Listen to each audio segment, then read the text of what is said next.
Really.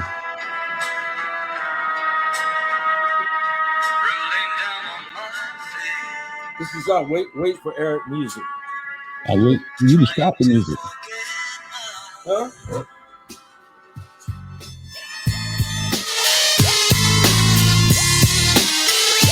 Yeah, are we live?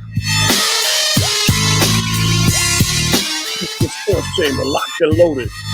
Yeah, Big E, Big Bad Ace, Eric Ryan, and my man AC, Possible, and your host, me, DJ Tim Fly. What's up, fellas? How y'all doing? First of all, I want to say Happy Veterans Day, all my veterans out there, and happy Veterans Day to my shipmate, Mr. Tim Bostic. What's going on, Andrew? Nothing, like you said. Veterans Day. We live in the veterans capital of the country, right here in Norfolk, Virginia. You right up there in D.C. I'm in D.C. Don't get no more military than that. Yes, sir. I only got one thing to say. My name is Timmy. I'm in the Navy. You know what? You look like you was a Navy boy. Yeah, beans and rice. Something nice, baby. Swabby post. All right, guys, what's going on, man? Other than that, man, what's going on, man? They wouldn't allow me in. Nothing much, man. I'm ready to get down, rock and roll, baby. You ready to rock and roll? I'm ready to rock and roll. All right, then. Well, let's do it. Let's get it in. All right. First of all, let's start. We're gonna talk about the Baltimore and Miami game Thursday night. So we got Baltimore. I'm sorry. Yeah, Baltimore and Miami. So we can start off with you, Andrew. Man, what you got on Baltimore and Miami? What's your pick on that? It's a tough game because Miami. That's a schizophrenic team, man. You don't know which Miami's going to show up. But I got Baltimore. 27-20. Okay. Well, first of all, let me just actually run over. So Baltimore's 6-2, and right now they're 2-1 on the road. Miami's 2-7, and they're 1-3 at home. Beating teams they're not supposed to, and losing to teams you thought they beat. Exactly. So, DJ Tim Fly, what you talking about? Well, you know what? We're gonna do a breakdown and analysis of each team. First of all, let's start with Miami. Miami is Brian Flores coach team, and that team, he's Brian Flores from the Bill Belichick New England Patriots tree. Brian Flores is an excellent coach, but he's been having some quarterback woes this year. That's causing the team to be schizophrenic. All right, so I'll let you guys get the technical part of this show together. We'll get it together. Yeah. Andy Brian Flores is a pretty good coach. He just need to get situated with the quarterback situation. I think Jacoby Brissett should be starting, but he's a pretty good quarterback. I think he should have stayed in Indianapolis because before they benched him for bringing in Phillip Rivers, I can understand why they did that. But to me, I think Jacoby Brissett was playing like a starter the next year they benched him. And they sure shouldn't have benched him for Carson Wentz, but he left. So I think that Tua had some issues going on. Mostly he got some mental health issues he had to work out. And then the broken finger didn't help. It caused the team to be up and down. And they normally are a strength of running the ball and playing good defense. I just think some things are missing and that they need to get it together. They're 2-7. And they won't bounce back in time enough for a playoff run, but I think they can kind of put some things together. But I really don't think they're in position to even be able to deal with a team like Baltimore. Look at Baltimore right now. And, your boy Lamar Jackson is playing pretty dang on good, and he's had some games where they were down, and he did a pretty good job bringing the team back and winning the games. Like particularly last week, that game he had against Minnesota was a bomb. That was the game of the week. That was an excellent game, and Lamar Jackson only goes to prove the critic wrong more and more about him not being a quarterback. I'm surely glad that he was stubborn enough to admit and to realize that he is a quarterback and he's the new prototype for the position of quarterback. It wouldn't have been bad if Odell Beckham Jr. went over there, but Hollywood doing pretty good over there. He's doing pretty good, and that team looked like it's a team to be reckoned with. Baltimore, always tough coming from John Harbaugh. Hard-nosed, tough team. Harbaugh was a special teams coach, but it seems like the Harbaugh family knows how to approach the game of football. And you can't go wrong with Baltimore's running game.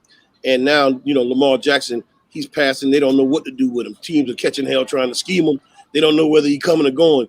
I think instead of being Miami schizophrenic, he got the teams that's playing against him schizophrenic. And to me, that's the ultimate quarterback because you just don't know what the hell he's going to do. And that running game that they had that was supposed to be suspect because they had a lot of injured running backs. They brought Le'Veon Bell in. So you're going to have Le'Veon Bell. He started playing last week. You got the other guy, Dante Freeman, that used to be a former Falcon running back. I think they're going to do a pretty good job running that ball down Miami's throat, which is going to prove that their running game is back because Miami has an excellent front seven with their defense.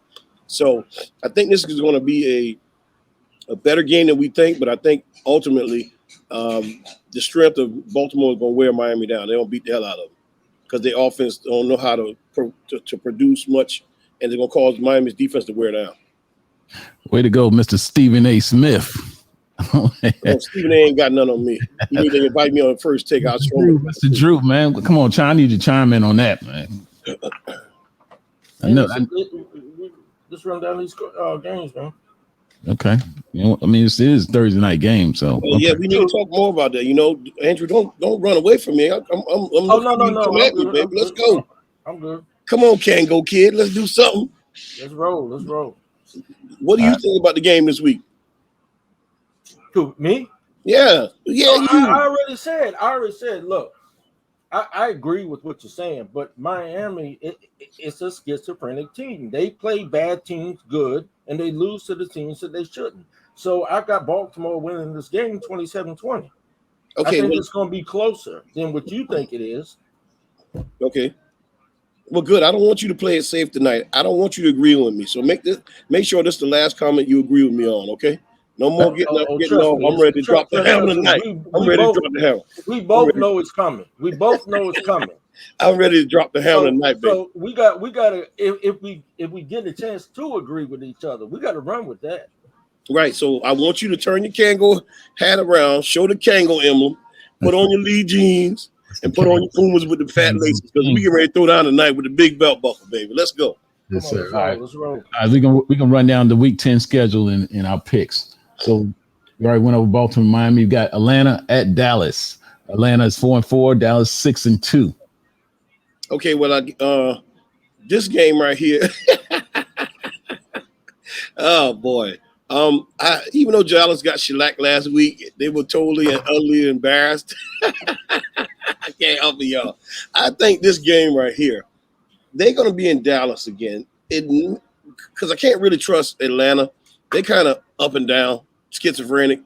But I'm going to give this edge to Cowboys. Cowboys going to barely win this game because Dak is going to have to still work that rust off. And Ezekiel Elliott is injured too. He has that knee contusion. So we're going to have to watch him on that. My score for this game is going to be 24-17 Cowboys. You say knock the rust off. You had like Dak was out, just came back from that awful whole year. I mean, he was out one game, so he knocking the rust off. I thought y'all had a bye, so it was 2 weeks he was out, right? Yes. Okay. He just came back last week, so the rust is off. That loss. He came back last week and got his ass whooped. Exactly. So the rust is out. It ain't no rust no more. Got his ass whooped. Yeah, Okay. he ain't knocking that rust off last week. All right, Andrew, what you got on Atlanta and Dallas, man? I'm telling you, man, this is time of year where Dallas starts to fold the tent, take their ball, and go home. Do you Cowboys fans hear that? I got Dallas winning this game 30-24. I think it's going to be a good tight game. But yeah, this is time of year where the smiles start coming out on everybody's face that isn't a Dallas fan. A Dallas ass, I like that. Dallas Cowboys on that one. Dallas Cowboy 42, Atlanta Falcons 10. All right, let's move on. Jacksonville at Indy. Jacksonville is currently 2-6, and Indy is currently at 4-5. Man, this is one of those sleeper games again. Division opponents. So, I don't think normally I would take Indy in a blowout, but again, division games are just different, man. They're played different, they're made up different, the level of intensity is different. So I got Indy in this one 31-17. So we also talking about Jacksonville Jaguars too. So right now, also now Jacksonville, did a pretty good doggone job on defense, but they too are anorexic on offense. Now, this is going to be a rival game, so sometimes you don't know which way it's going to go.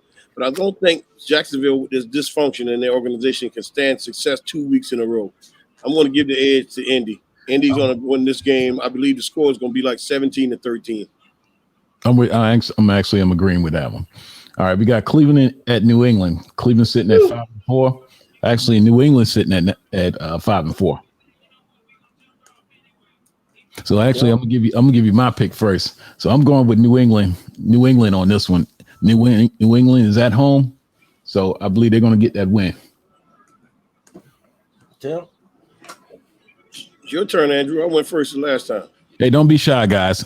This ain't a shy show. I think you got 2 5-4 teams, but I still think this amongst one other game that we're coming up on, they're gonna be 2 games of the week. I said from jump when we named up, me and Tim got into our little back and forth about who's going to be in the playoffs. I got New England going to the playoffs this year. He doesn't. I got them taking care of Cleveland 24-21. Okay. Now, this is going to be a good game. Both of these teams are similarly built. Now, New England, they're going to run the ball just like Cleveland going to run the ball. This is going to be a great game. It's going to be great defense. Now, but the edge goes out to me with quarterback, but I don't think Matt Jones knows Cleveland's New England's offense as well as Baker Mayfield knows Cleveland's offense. So this is going to be a real good game. It's going to be a barnyard burner. But you know what? Cleveland is so glad they got OBJ out of there that they on fire from that game with Cincinnati last week. I think that Cleveland just might edge this out in New England. Yes, I said it, in Foxborough. The score's going to be 21-17, Cleveland. Okay. All right, our next game, we got Buffalo at New York Jets. We got Buffalo sitting at 5-3 and Jets sitting at 2-6. Now, with me, this would be a closer game if Josh Johnson was starting again. But then they couldn't do anything with the offense when the Jets played the Colts last week, so they had to pull the second string Mike White out and then put Josh Johnson in there, which we saw he had 3 touchdown game, and he passed for like 300-something yards. But since they're going back their old silly ways, not keeping the best man in there, I'm going to give the edge to Buffalo. Buffalo is a little peed off of what Jacksonville did to them last week, and I think they're going to beat the S off of the end of the Jets. They ain't going to beat the Jets no more. They're just going to beat the Jets. So I take that score. Buffalo going to beat them suckers 31-3. I got to blow out on that one. I got to blow out on that one. What you got, Drew? I got Buffalo 32-17. 32-17. Okay. And we at New York Jets. They're going to get embarrassed. Okay. All right, the next one we got up is we got Detroit sitting at 0-8 versus the Pittsburgh team 5-3. Wow, man, let me tell you something. Hey, Detroit might not win the game this year. I mean, go ahead. They might not win a game this year. I think they might play a couple of people close. I think this is going to be one of those games. Actually, Pittsburgh, man, Ben is done, man. Ben is done. And there's a lot of things that, I mean, they got the weapons, but he can't get the ball to him. He can't get the ball to him like they once did. I got Pittsburgh winning 24-17. He put Ben down and he gave Pittsburgh the win. I like that. That's real cute. Well, no, but I said, I let it up. I said, I don't know if Detroit's going to win a game, but they're going to play a couple teams close, and this is one of them. Right. Now, to me, oh, Lord, this ain't a matter of whether Pittsburgh's going to win or not. It's a matter of how bad they look when they win it. Because if they didn't have the referee win that game for the last Monday night with Chicago, they wouldn't even won this game. So they look pedestrian themselves. Who knows? Detroit just might edge them out this week. You don't know. But, I'm going to go ahead and give the edge. But whatever the point is, I'm going to make this point. I know Matthew Stafford is praising God, hallelujah. And golf right now is cursing God right now. No pun intended, Lord. No lightning bolt coming down for me. But that organization is so screwed up. It's a shame. I don't care who gets a hold of it. It seems like they just cannot get out of that funk for losing, man. Just something that's wrong with them. The only guys that. One of the crazy things is golf was just in the Super Bowl a couple of years ago. If you look at mock drafts today, they got Detroit taking a quarterback in the first round. Well, that man has fallen. Yeah, well, what I'm saying is that Stafford is praising God, and yeah. I'm just saying, golf is cursing God because it's the organization he's in. Is falling. Right. is falling, man. But I don't think it's him. I think it's the whole organization that has the Oh, dysfunction. it is, but there's a reason why they got him up out of LA and gave up first round draft picks as well. But listen, Well, we'll find that out later on this season. But listen. but my pick, Eric, go ahead and say what you're gonna say. Every player has to be in the right system. I don't care who you got to be in the right system. You know, if you're not in that right system, then it ain't gonna work out. You know, that's why you see a lot of players bounce from different teams until they find that right team. And when they fit in, they fit in. And you can be like, well, man, how come it didn't work over there? Because it's the system. Everybody, matter of fact, in a lot of sports is where you make a player, if he's in the wrong system, it can make or break his career. Normally that's the case, but I don't think it is here. You seeing the difference between a damn good quarterback and an average quarterback. Stafford was putting up much better numbers in Detroit than Goff is. Now, And they still lost. They still lost, right? But what I'm saying is now Stafford's with the Rams, and he's putting up much better numbers than Goff did when he was with the Rams. So this is truly a case of a really good quarterback and one that's average at best. I don't agree. But see, just to come that he might have not fit. He didn't fit in that system. That's why he didn't work out. Well, I don't agree with that either, because if he didn't fit in the system, they wouldn't have went to the Super Bowl. They lost. It was a close game. So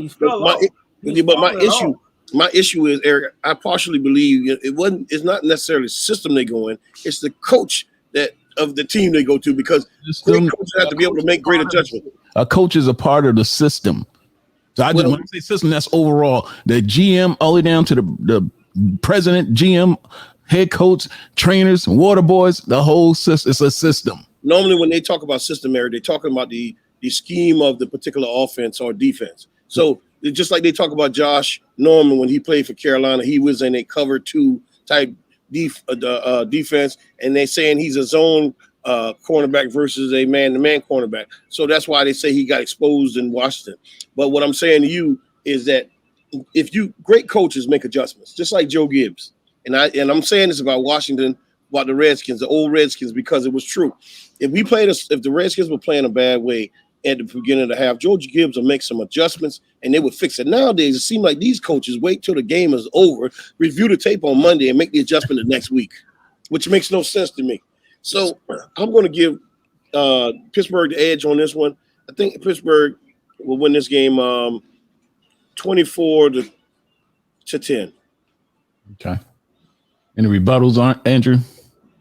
No, I went first. Okay. I put my piece out there. I think we're coming up on the game that I think is going to be a damn good one. Go ahead. Right, we got New Orleans at Tennessee. New Orleans sitting at 5-3. Tennessee 7-2. Well, I got Tennessee in this game, but I think it's going to be a close one. I think New Orleans has the talent on that team to get to the playoffs, but due to their quarterback situation, that's what's going to hold them up. I got Tennessee winning the close one, man, 23-21. And for me, I believe Tennessee's going to win this game too, even though I like the way Sean Payton is coaching the team. He messed up when he didn't go out and get Cam, so I'm going against him. Titans going to beat them boys, and Titans going to beat them in dominant fashion. They're going to beat them this week, 31-17. Okay. I'm gonna roll with Tennessee on this as well, because I love Tennessee. I love a Tennessee type the system they have, basically just that defense. They got an awesome defense. You know, not only that, they got AP over there now, Adrian Peterson. So all right, so let's move on. We're gonna go with Tampa Bay at 6-2 at the Washington Washington football team at sitting at 2-6. All right. Well, I'm not going to sit up here and be like George Washington. I will not tell a lie. Washington football team is about to get used and abused and passed around this weekend. Not because they cannot compete with Tampa. It's because their offensive coordinator, Scott Turner, refuses to run the ball, which causes a lot of 3-and-outs with the offense of the Washington football team, and it causes the defense to wear down, therefore getting exposed, because they're much greater defense than what they're playing like. But no defense can be dominant with a bunch of 3-and-outs and a bunch of punts. So my score is going to be Tampa is going to beat the hell out of the Washington football team. They're going to beat them 35-21. Ooh, Oh, look, that's a. I don't think Ooh, that. Okay, what you got, Drew? damn. See, I Oh, yeah. already wrote my scores down. Oh, y'all got the Um, same scores. I got 35-20. Oh, basically, I mean, that's, So yeah, man. I mean, ain't no need to spend a lot of time on this game. We suck. We suck. We suck again. Look, there's my Bobby Boucher jersey up there. We suck again. see, that's the difference between a Cowboy fan and a It is. It Yeah, is. be Like Tim realistic. said. Like And Tim y'all said, we delusional. gonna tell the truth. We gonna tell the truth. Y'all can be Yes. a suck ass 1-15 Hey, team, hey, and listen. you'll swear until the 16th Exactly. game we're going to the Super Bowl. Oh, watch, Exactly. we're gonna turn it around. We're gonna turn it around. Exactly. You got see. Sometimes you got to have faith. But see, I guess Yeah. That's what they call blind faith, right? Or delusional optimism. that's what's wrong with y'all Washington football. Yeah, y'all don't got no faith in your team, man. There's Come on. faith and there's common sense. Dude, Common sense exactly. ain't so I mean, common all with these- Dallas fans. Other words, Andrew, Last it's week, in faith and last it's week we had about foolishness. 6 or 7 upsets, and you mean tell me you can't pick an upset for your own team? No, because we understand what our offensive coordinator is not going to do. He's not going to run the ball. It is a difference between faith and foolishness. See, we're not Cowboys. All right, let's move on to the next one. We got Carolina sitting at 4-5 versus at the Arizona Cardinals 8-1. Oh, we already know. Well, it's your Andrew. Yeah, well, he started out my sentence. We already know. I got Arizona in this one, 36-20. You know, Carolina did the right thing. We'll get into that later. They brought Cam back, but Cam ain't starting, and Cam ain't gonna have no say on this game. So I got Arizona 36-20. Now, you said it was the Panthers and who again, Eric? Arizona. Arizona. You said it was the Panthers and who again, Eric? I heard it the first time. I said Carolina, Arizona. Well, this is one time you're going to see a bird snatch a cat out of the tree. Bird go snatch a cat. Because it's going to be the other way around. Funny y'all mention that.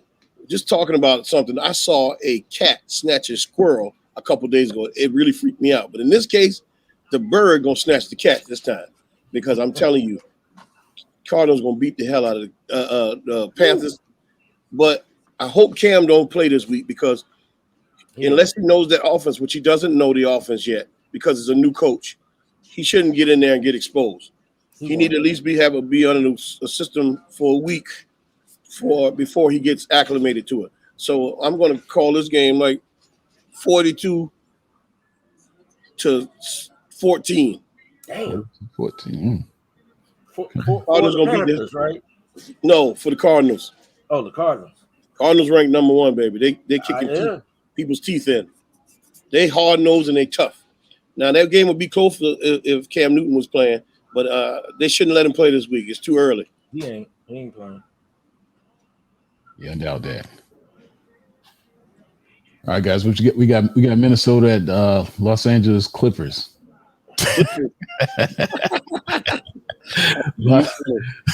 Los Angeles Chargers. Yeah, that is LAC, ain't it? Right, LAC. Right. Minnesota sitting at 3-6, and the Chargers sitting at 5-3.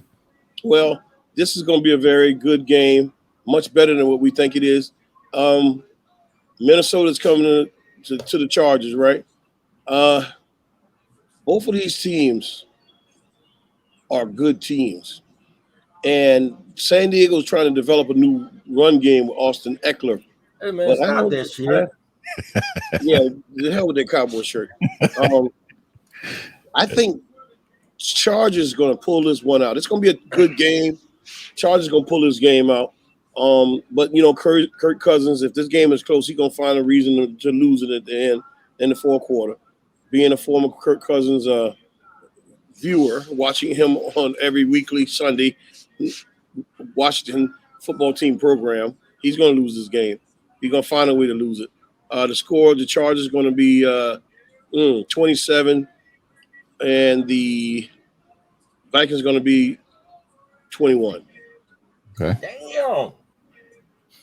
Hey, what y'all mean? Hey, as a Washington fan, like you said, there's 2 games that Kirk Cousins ain't gonna win.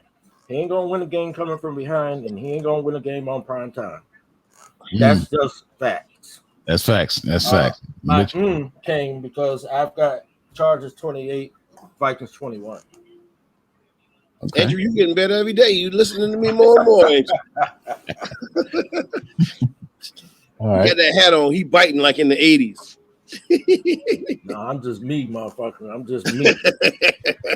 I'm gonna do me. I ain't gonna be out running around in some skinny jeans coming home. My nuts are throbbing and all that. No, man. Hell I'm nah. me. I don't blame you on that one. All right, we got a Sunday at 4:25 p.m. Eastern game. We got Philly at Denver. Philly's 3-6. Denver's 5-4. You asked me, I got Denver at home. I got Denver. I think Denver actually coming off a high. So you telling me you're a Broncos fan? You're a Broncos fan now? So they took any team that plays us, and then they can beat us. They're gonna build their confidence up. So that's the reason why. Because when you not that they're better than you, right? No, not that they're better than us, but see, because everybody nobody's better than Cowboy because Cowboys don't Super Bowl. That star we got on our chest, see, everybody's gunning for that. And so when you play us, you know you're playing the best. Okay. Hey, Tim, make everybody else better. Tim, you know how you had all them people a couple years ago, QAnon followers, and you were scratching your head, wondering how do people believe this BS? The Dallas Cowboy fan base is the second biggest cult. The Dallas Cowboy fan base is the second biggest cult in American history. Well, Tim was a Q. Hey, but check it out. Andrew, you got a pair of hip boots that I can borrow? Because I'm telling you, what the hell do these people drink? What do these cowgirl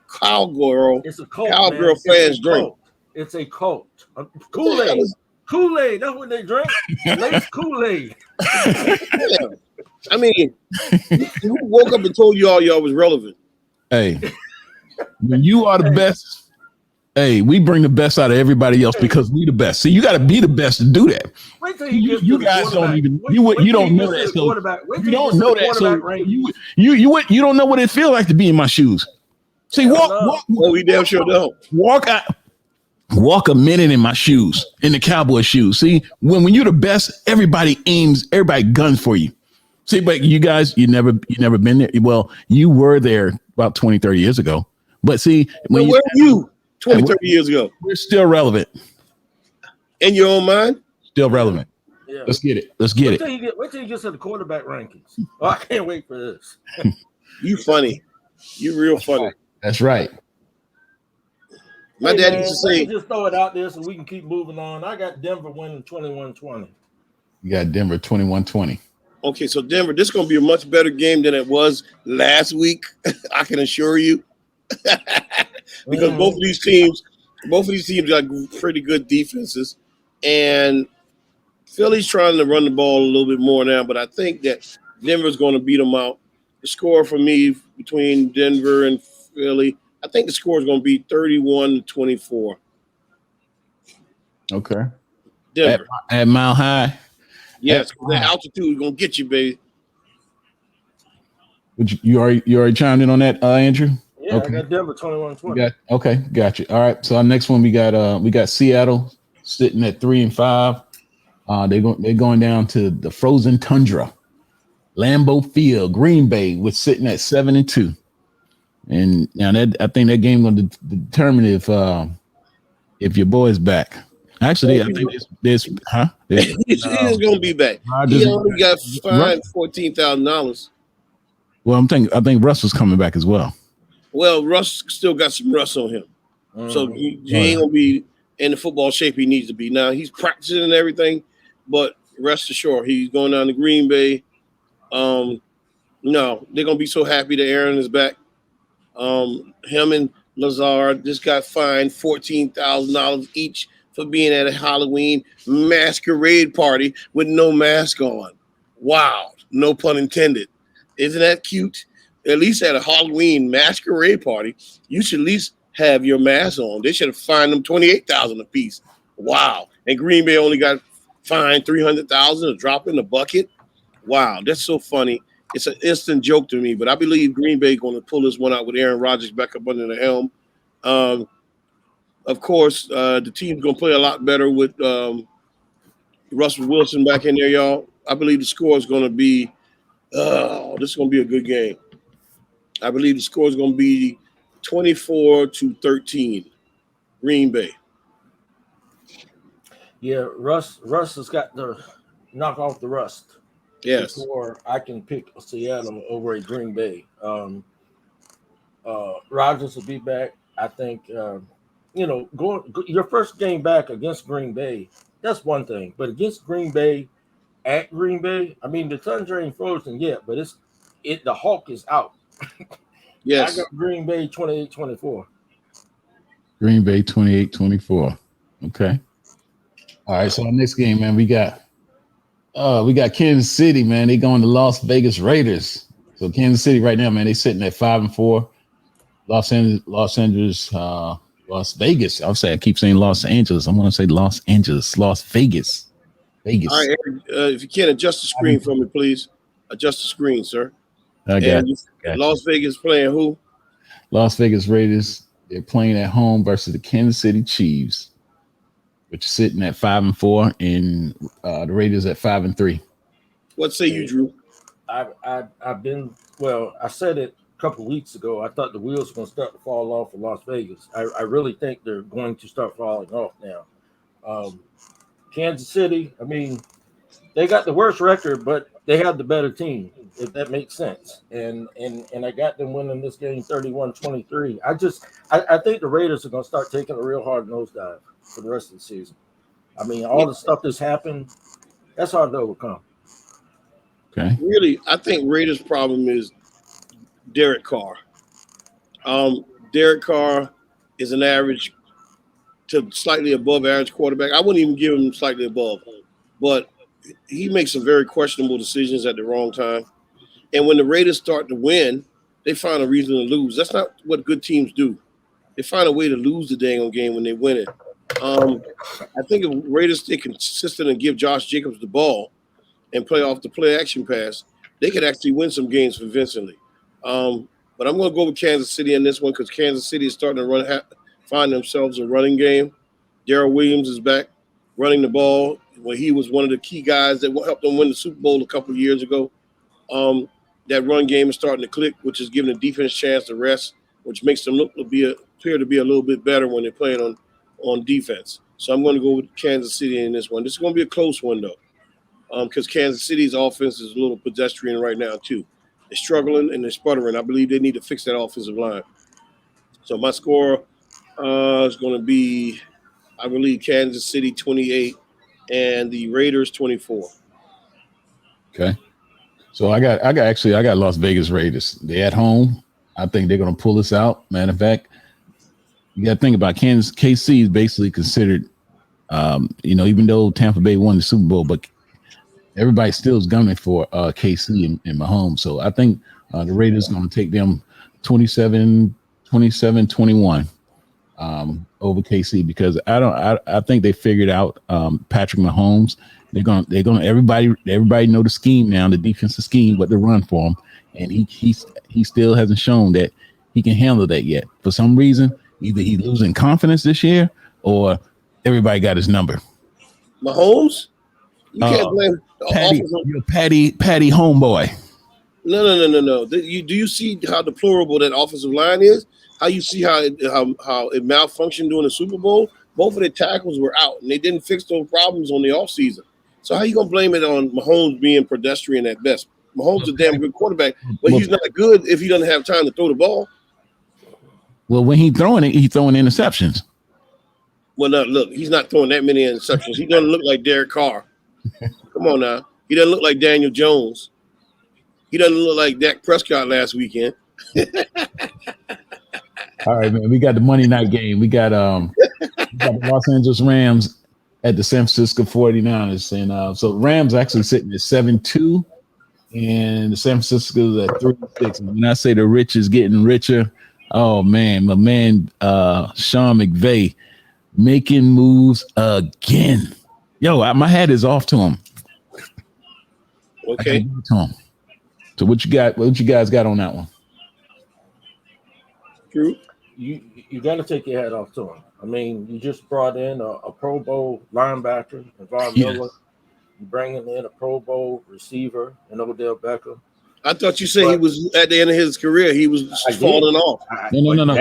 But I can't take his Pro Bowls from him. Take it that way, right? Just because I feel that way. So why you ain't say former Pro Bowler? No. When you call a pro, you don't never say. I don't care if he ain't played, but he ain't played 50 years. He played 50 years ago. You can still call him a Pro Bowler. But well, if he's at the end of his rope, why would you give him credit for bringing him in there? I think Andrew over there having technical difficulties. See, that he turned the computer off because I'm about to dig in. That's what the issue was. Don't give me that crock. But yeah, okay. But no, I believe you got a Pro Bowler, He's a Pro Bowler and a future Hall of Famer. I believe he's going to get his career back on path at the Rams if they let him. They let him. But I think he is, because Sean McVay is a true coach. He understands the game. He understands. He don't have no personal issues with people. He make things happen because it's all about success with him. And I love the way that he coaches. He's a great coach. I'm just sorry that he's not with the Washington football team.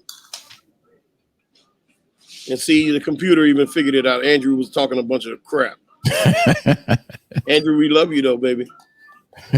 Let's see. He texting us right now. Sending a note. Okay, got you. But yeah, but I just think, man, just the way Sean McVay, man, this dude is, you can say him or the GM. Somebody's making some bold moves, and they pulling the strings, and they're getting it done. And most of all, this is where Odell wanted to be. Odell has a home in LA. He's at home. He's comfortable. He wants a ring. He wants a Super Bowl championship. He wants a chance at that. He wants a coach that doesn't have a chip on his shoulder concerning him. He wants a young guy that's fresh and vibrant to win just as much as he is to play ball and be an all-star and an all-pro. It's all about him. He wants to win. So I'm glad he has the opportunity to get in that organization and to show these people what he's all about, because they're going to be a terrible threat, man, because you got Cooper Kupp in the slot, you got Robert Woods on the outside, and you got OBJ on the other side. Well, not only that, man, you got to understand what took place in Cleveland, because, what happened to him, it actually turned out to be a good thing. He came back from an injury, and after he came back, it was almost like they was freezing him out. And almost. They were freezing him out. It's like playing basketball. You a star player, and everybody say, and they in cahoots say, hey, don't get him the ball, don't pass him the ball. Nah, man, let's get him out of here. We don't pass him the ball. Hey, he gonna want to get out. He don't fit in with us. So but going there, and actually that's gonna build. Matter of fact, he's gonna have that confidence. Not only confidence, but he's gonna be gunning to show people like, look, I can still play the game, and I can play it at a high level. You counted me out. They made me look bad in Cleveland, but look, it's a different time right now. I'm gonna show you. Exactly, and I hope they do that and allow him to shine, because I guarantee you, Sean McVay won't let him leave La La Land. You can believe that. Exactly. All right, our next game, man. We got that is the next. So Los Angeles Rams, San Francisco. All right, so let's go back to. I didn't even make the my pick with the Rams. The Rams, they're going to dismantle the 49ers. 49ers got some problems again this year. They're falling and they can't seem to get up. Rams going to beat the hell out of them. They got OBJ now. I don't know how much OBJ is going to be in the game because he just signed today. But I picked the Rams to win this game 34-17. 34-17. Mm-hmm. So Rams, you know what? Now I gotta also say, man, they're in San Francisco. You gotta understand this is basically it can be a rival game right now. It is Los Angeles teams playing each other right now. So, man, I can imagine the fans. You mean two California teams? California teams, exactly. Two California teams playing. So, but right now, like I say, Los Angeles Rams. To me, they're 7-2, but they don't. Like I say, they don't have volume to be there. Huh? Oh, so you're trying to take their credit away, even the way y'all got beat last week as Cowboys, y'all still good. The Rams still a top tier team. What the hell are you talking about? Yeah, but they beat the hell out of San Francisco. You playing basically a rival. Yeah.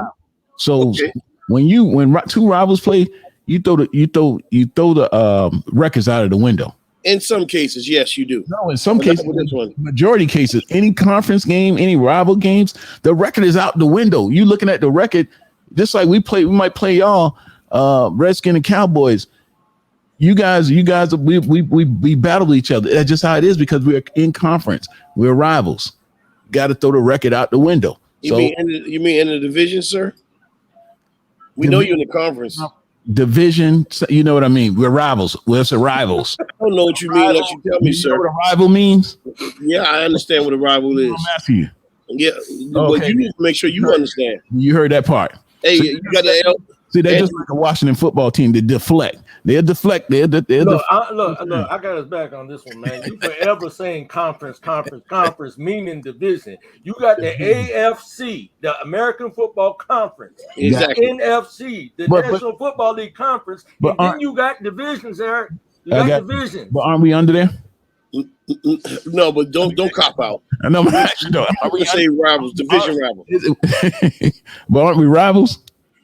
All right, man. Let's move on. All right. So, Andrew, we were talking about OBJ to the Rams, man. What's your thought on that, man?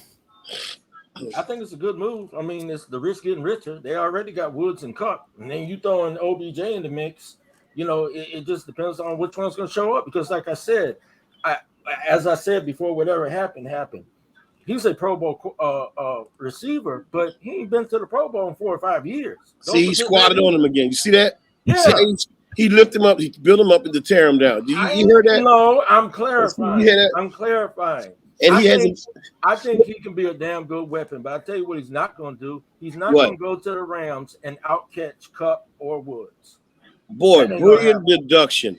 We already know Cup is a slot man in the middle. That's like saying Wes Welker wasn't going to catch the most balls. It's the offense is designed for Cup to get the majority of catches. You talk about OBJ, wherever he go, he's going to blow up and be a 100-catch, 1,000+ yards per season receiver. He ain't never going to do that again, ever. Now, I'm willing to bet you $1 because I think that's all you're going to be able to cover me on because you're talking out of your head again. OBJ is still a superstar. Later, and I'm telling you. We can put some money on later. But well, look, I'll bet you all your little jerseys behind you. Well, let me ask you this. First of all, Andrew, I'm going to have to say this on you now. Now, what injury did OBJ have? He had an ankle injury, right? Mm-hmm. He had an ankle injury, right, Tim? Yeah. Is it safe to say that? Yeah. Wasn't a meniscus or knee or, wasn't a ACL. Yeah, we settled on ankle injury. Okay, I'm just want to make sure now because doing a live sports show. So I just want to make sure now you basically saying the guy can't come back and be the top tier receiver that he is. Yeah. And I'm trying to figure out what, he had an ankle injury. I mean, when did he have an ankle injury, Eric? Last year. What are you talking about? I know this is so you got guys that what did he do in 18? What did he do in 19? What did he do in 20? Now 20 was last year. What did he do the 2 years before that? So I was watching last year with the Giants. Right. What did he do? Okay, who was his quarterback with the Giants? System, got to be in the right system. A quarterback got to have a good system. If you're not in the right system, the beautiful thing about this is time is undefeated, and it will tell the truth. This man, you talking about a young man here. We're not talking about an old guy. You would think 30 years old now. You would think he's been in the league 18 years now. He's 30 years old now. 30 years old is not old for a receiver, young man. Oh man. Well, let me explain this to you. And not only that, if you've been out and you've been actually rehabbing, actually that time, and actually you're not putting wear and tear on your body. You actually rehabbing. Exactly. So like you're not. There's two sides to that story. One, that's true. It's less hits, it's less damage. But two, once you have an injury like that, and once you heal from it, it's still one mentally is in your head. Two, it doesn't. What kind of injury? That's what I'm missing. You think that player is ever going to be what he was before the injury? I think I'm missing it. I'm missing something here. What kind of injury? What you act like the man had reconstructive surgery of the ankle was shattered and like what kind of injury did you think he had? I had a fractured ankle playing football. I had a fractured ankle playing football, and I was faster after my ankle healed than I was before. Well, I had a And tour ACL and MCL, and it cost me every scholarship I received coming out of high school. Technology wasn't that good back in the years when you played doing with Fred That's and true. Barney, Fred Flintstone, Barney Rubble. Technology wasn't that damn good. Okay, now these guys can come back in 8-9 months. So it wasn't a knee; it was just an ankle injury. He broke it. So stop making all these excuses. Look, he had Eli Manning at the end of his career, and he had Daniel Jones, and then you had Baker Mayfield. Yeah, but Baker Mayfield. One player that's ever come back from an Achilles injury that was the same. Nobody said nothing about Achilles. You said ankle. Down in your ankle. All right, fellas. We're gonna move on. We got Cam Newton reuniting with the Carolina Panthers. A match made in heaven. Listen, they should have never let him go last year. You see how things come full circle? And see, that just goes to show you they don't have the patience with black quarterbacks that they do with Caucasian quarterbacks. So now, come to find out, he was praising Sam Darnold a couple of weeks ago. Now he threw him up under the bus last week saying, something got to change, man. Something got to change. This ain't right, man. You know, he just ain't playing right. When a man talk like that about his quarterback, you notice nobody said nothing to him about how he dogged Sam Darnold. He was wrong. He was definitely wrong the way he talked about him, but the truth is what it is, baby. So, hey, they call Cam and say, come on, man. I know we got divorced, but please, baby, will you take me back?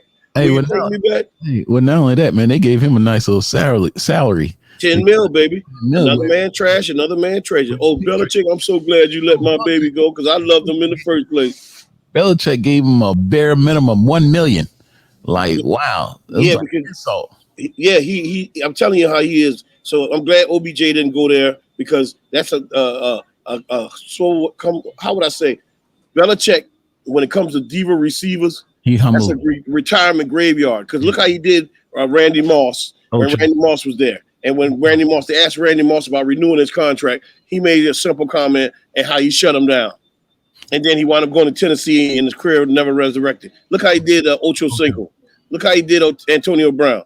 So I'm glad OBJ went to the loss to the Rams, but I'm glad that somebody had enough sense to put their pride down and let Cam Newton come back home. The Panthers fans love their Cam Newton, and now they can really appreciate him now.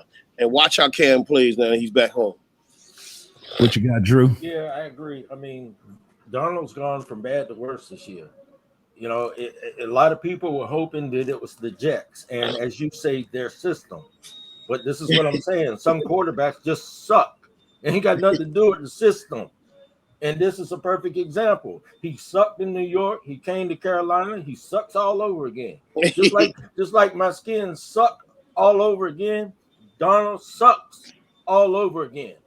And bringing Cam, which, hey, I applaud the move. I salute it. It surprised me because it was looking like they were just going to we call blackball him out the league. I mean, I couldn't understand why we didn't bring him in, to be honest with you. Yes. But you know, despite all that, Carolina, he's come full circle. I hope he balls out.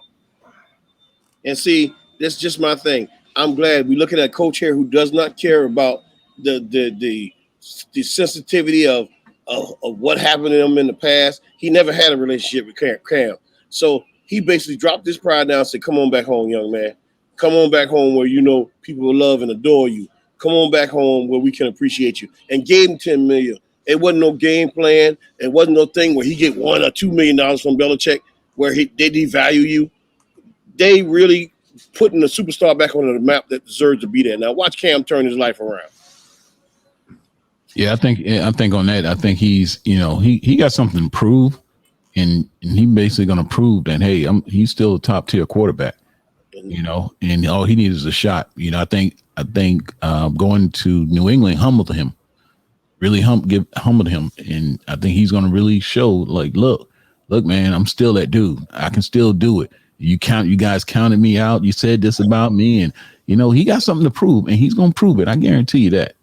I bet you can imagine Deion Sanders, Brandon Marshall, Ocho Cinco, after being on that show with them guys, really rearing him up to see the real side of the NFL. Now he's going to go in there. All bets going to be off. He's going to be knocking people in the mouth. Carolina's a much better team than we give them credit for. Okay. Yes, they are. Okay. All right. We got a few minutes left, man. We're going to run down these.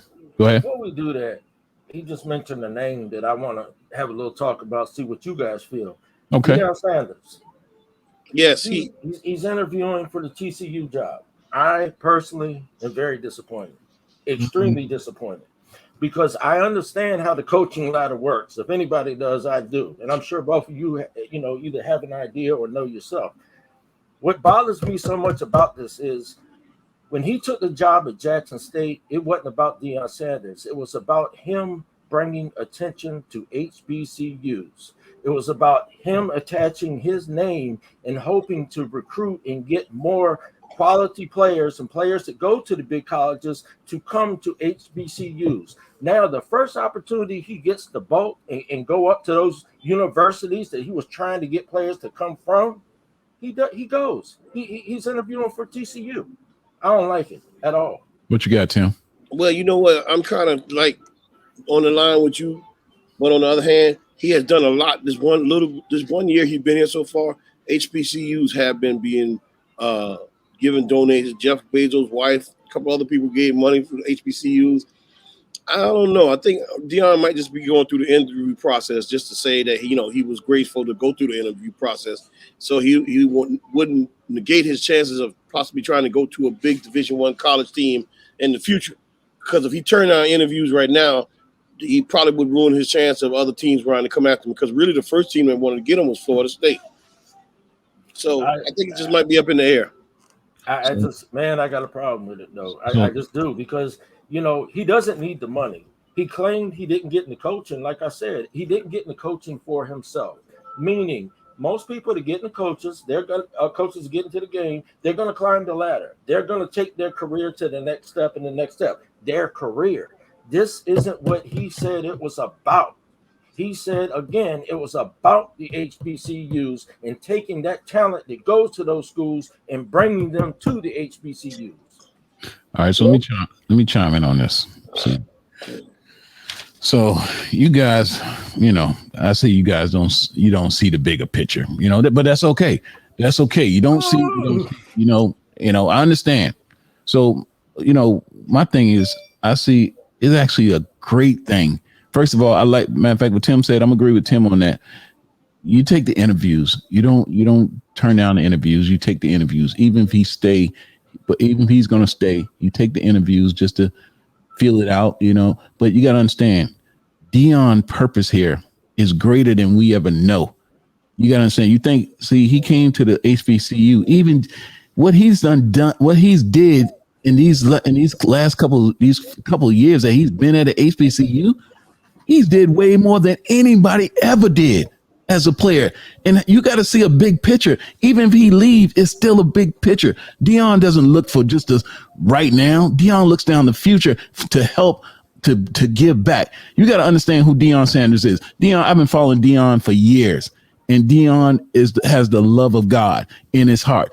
Deion is going to be, when he makes his moves, he's led by God, and God is guiding his steps to show him that it's greater things he has to do to shine light and bring it back to these younger black folks, black people, to help them. Deion has always been in the helping move. He's not as selfish. People say, "Oh, it's about Deion. It's about Deion." No, we clearly see that he even wanted to give the HBCU team that they couldn't afford the trainers, and he offered to doggone pay for trainers to come there so they can play football, man. And then these HBCUs coaches try to come at him just for clout.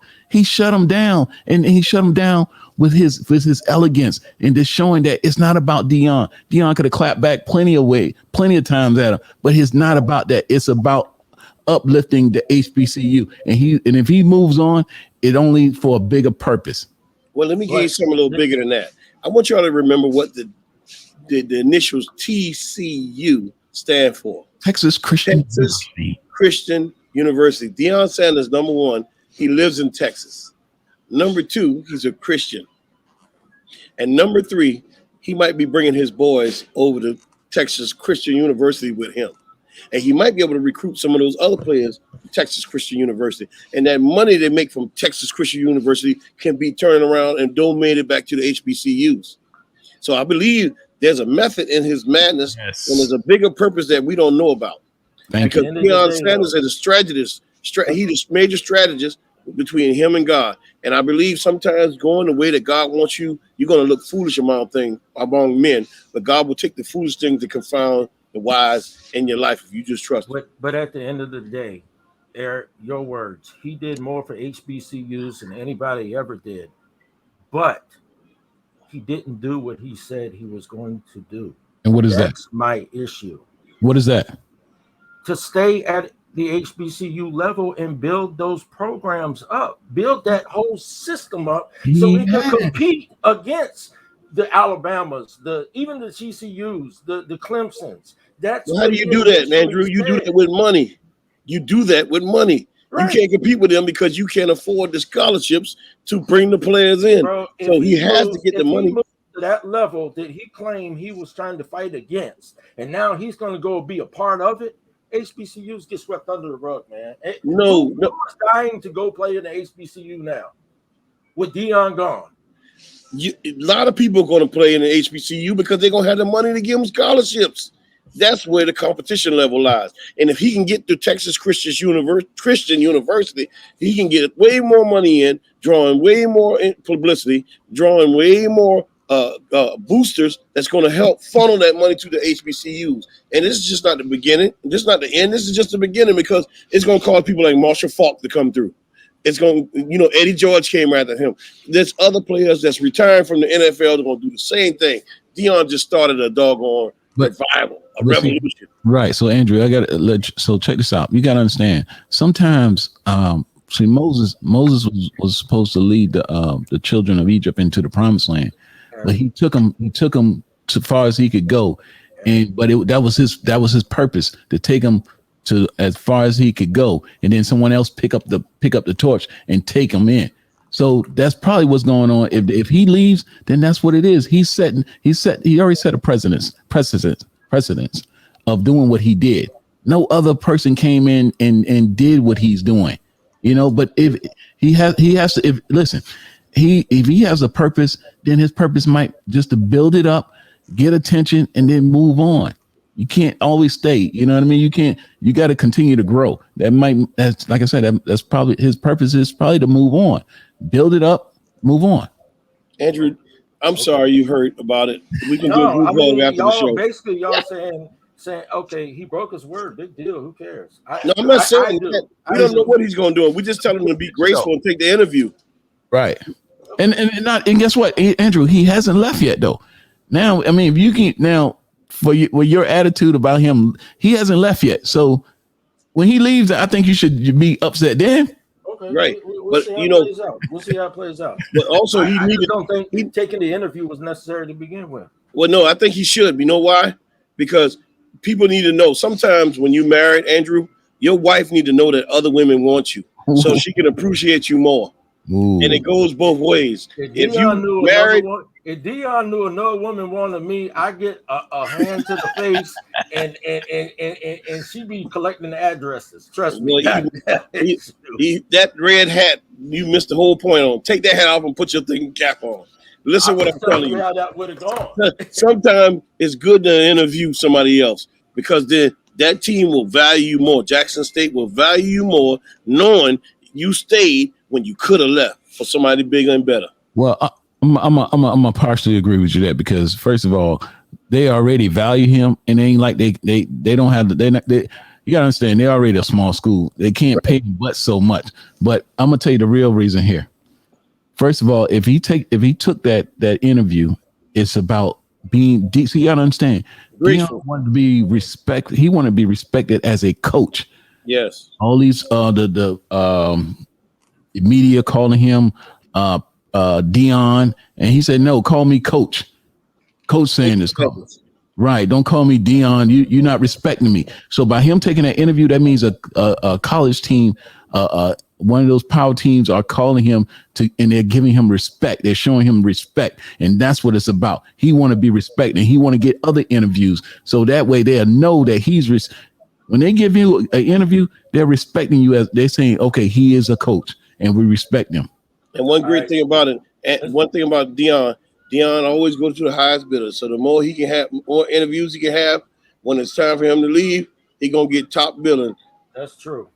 Well, look, we Like got like 2 audio too, minutes. baby. Let's get to your bogus quarterback rankings. I think you made these up, man. I really do. I think you made these up based on who's where and a couple of people you left off. I'm gonna run down from 15 to 1. All right, number 15, we got Wentz with the Colts. 14, we got Teddy Bridgewater, Denver. 13, Mayfield, Cleveland. Number 12, Tannehill with Tennessee. Number 11, Mahomes, Kansas City. Number 10, we got Cousins with Minneapolis. Minnesota. Number 9, we got Matty Ice with the Falcons, Matt Ryan. Number 8, we got Joe Burrow with Cincinnati. Number 7, we got Josh Allen with Buffalo. Number 6, we got Herbert with Los Angeles Chargers. Number 5, Stafford with Los Angeles Rams. Number 4, sitting at we got Carr with the Raiders. Number 3, we got Dak Dallas. Oh yes, man. That's a misprint. That should have been number 2. Right now we got number 2 Jackson. We got Lamar Jackson with the Ravens, and number 1 we got Tom Brady. I got a question. Yes, sir. Are these quarterback rankings just for last week, or are these quarterback rankings up to this point of the season? Yes, week 10. That's from NFL Network. It's just for week 10 or up to week 10? No, just week 10 projected right here after the week 9 was played. Oh, well, if that's the case, then shoot. And I for the most part, I agree with it. Except I don't think that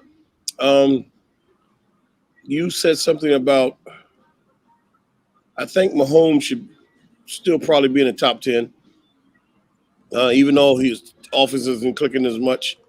Why should he be in top 10? Because he's still playing pretty effective, even though his offense is not performing all that well. He's still playing pretty effective. And I think that now you said that number 1 was Brady. Lamar Jackson, I think he's right at number 2. He's playing his behind off. I don't think Burrow should be number 7. I think Burrow should be out of the top 10. And the only reason he's in the top 10 because his team is winning. I think we need to probably slide those numbers on down, make Mahomes number 10 from that point. And I would probably put Baker Mayfield maybe ahead of Tannehill. So Aaron Rodgers and Kyler Murray aren't even on this list. This is where I'm thrown off with the whole thing. Well, then they're talking about for week 10 because those two team players didn't play. They couldn't rank them because one was suspended and one was injured. So okay. that's only quarterback in there for the week because Geno Smith was on the list because he played last week. And if you go further down in the rankings, we're talking about for the week. Okay. Yes. Hey, well, okay, cool. I mean, we need to do one up to this point of the season, but if it's just for 1 week, okay. Yeah, for the week that they played, we can only assess them for the week that they played because some guys are injured, some guys are not. Yeah, but I'm saying you can also assess them how they played up to this point of the season. Well, this is not the quarterback rankings; it's the quarterback index. It's totally different. It's how they played that for that particular week. Gotcha. All right. Well, I'm not going to show my ass on this one then because please don't. I was ready to talk about how quarterback play has been up to this point of the season. With that said, if that's their rankings for the week, then okay. Anytime you got Dak at 3 though, and you claiming 2, I mean, you made this list up, didn't you, man? You ain't pulled this list out there. You put down some names you wanted to put down. You left out Kyler Murray, man. Like Kyler Murray not going to be in there because he didn't play last week. That's what I'm telling you guys. It's the index. It's not necessarily the ranking. It's the index for the week of 9. Yeah, right. Well, that's what was throwing me off. All right, we got any final words, man? We're gonna wrap it up. Hey, Murray, Rodgers, and Wilson coming back this week. Yeah, they had some good games last night, some good basketball games. I know, tell you what, that Lakers and Cavalier game, the Cavaliers and Wizards game, That was a crazy game. The Lakers and the I can't remember who, the Miami Heat. That was a crazy game. Yeah, Miami collapsed at the last minute. Yeah. Golden State's balling. They only got one loss. So in the East look good, man. Chicago is on fire. Hey, Golden State looks good, and they still got their big man out, Wiseman. They number two pick last year draft. Well, they never really had a factor of their big man. Golden State ain't known for being big in the middle, as long as they can shoot on the outside. Actually, he's balling his ass off. But that doggone Williams, the Golden State played the Timberwolves, Mitchell Williams' old team, and he went off on them last night. Well, who I was going to get ready to say, he meant to say Andrew Wiggins. I mean, Andrew Wiggins, excuse me. Mitchell was his daddy. He be balling his butt off. And when Thomas comes back, I mean, they're sitting at 11-1 right now. Yeah. Right. When Clay comes back, my goodness. Yeah. He's looking like a team to beat. And watch out for the Heat. Okay. Well, that's what's up, man. Hey, yo, we want to thank y'all for watching the Sports Chamber Locked and Loaded. Hey, y'all. Hey, I appreciate everybody coming out to check us out. Keep on joining the group with us. Go on the Facebook group, the Sports Chamber Locked and Loaded with Tim, Andrew, and Eric. Let's make this happen. Let's make this thing a success. Help us explode. And we love you. And keep on making the hits hit bigger. Continue to join us. And, we trying to make each show better than the last show. And we're going to keep on with that. And everybody have a safe and blessed weekend. You just listen to the Sports Chamber.